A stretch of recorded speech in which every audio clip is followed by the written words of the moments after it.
Looking back on it, it was, kind of a risky undertaking. I mean, what if I couldn't develop those materials? What if I couldn't have these breakthroughs? But for me, it was just like, it was just pure joy and sleepless nights. We're meeting the maker of one of the most famous robots. Hello everybody, I am Sophia. David Hanson, CEO and founder of Hanson Robotics and creator of humanoid robots Sophia and most recently her sister Grace. Let me introduce you to my sister Grace. Come over here.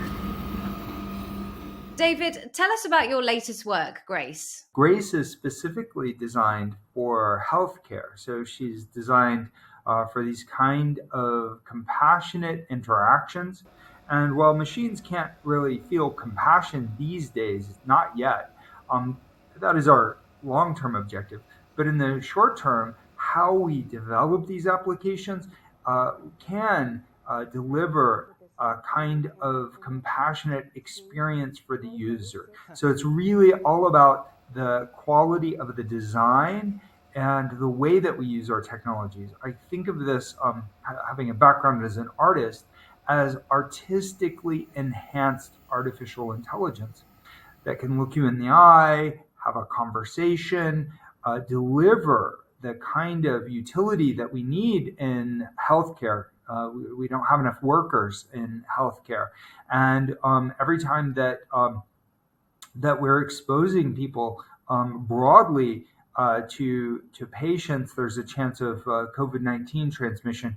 So these are used for research and development, and ultimately, I believe, they will be transformative in helping people in the world with these kinds of healthcare applications.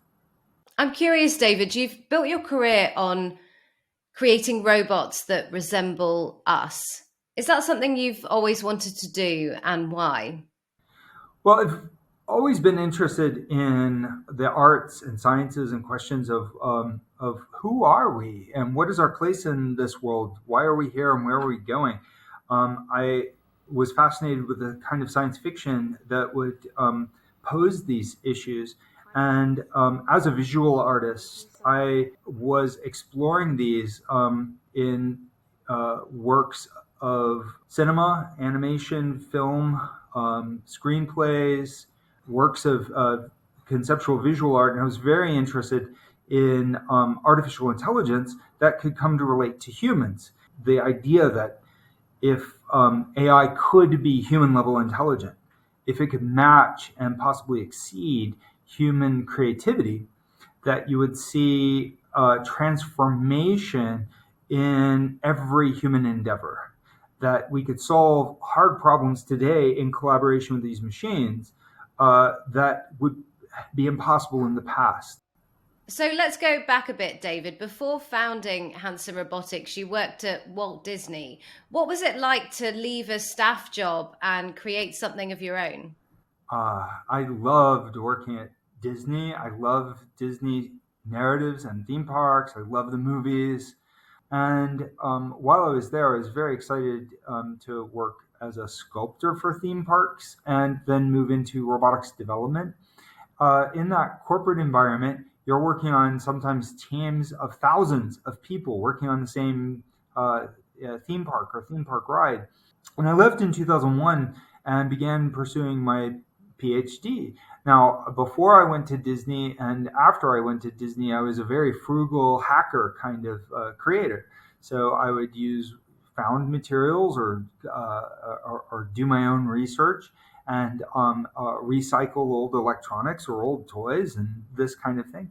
And when I went into my PhD, I just went back to that sort of frugal hands-on practice. My first few, I don't know, maybe 10 robots that I built as a PhD student, I funded just on what was left over my student loans after I paid for rent and beans. And I needed to invent new materials because I wanted the robots to be as expressive as the human face. Looking back on it, it was kind of a risky undertaking. I mean, what if I couldn't develop those materials? What if I couldn't have these breakthroughs? But for me, it was just like, it was just pure joy and sleepless nights.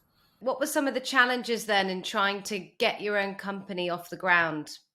Oh, there are so many challenges with a company. Like you pitch to investors this idea that human-like robots could be the future of human AI interfaces, and they ask, "Well, what's your example? Give me a precedent." You're like, and how can you assure us that these are manufacturable?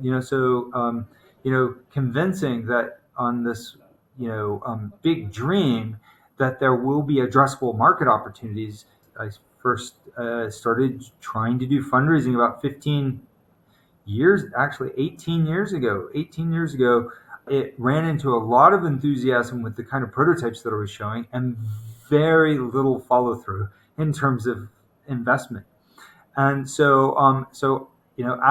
PhD student, I got through graduate school by making the robots and selling them to various professors and museums and people who would buy them. But they were handmade. So like convincing the investors that they could be mass manufactured has been a challenge. And to do it on a shoestring with very little capital seems almost preposterous, and has faced great disbelief along the way from very very smart engineers and scientists and business people, and I think they were quite reasonable in their skepticism. But I think through the years, sheer grit and perseverance shows that that these robots can be made with a really high quality. They can be made inexpensive, and they can be quite useful. The world has changed quite a bit over the last few years. I think it's growing more obvious how valuable these kinds of AI driven character agents can be in people's lives. You've obviously achieved a huge amount with Hanson Robotics. Is there anything else that you still really want to do? I really want to achieve machine sentience. I would love it if these characters could truly come to life. We have been long dabbling, me and my team, in artificial life, which is the concept that you create these emergent algorithms and they show surprising and adaptive behavior, and also the field of computational creativity and also machine consciousness.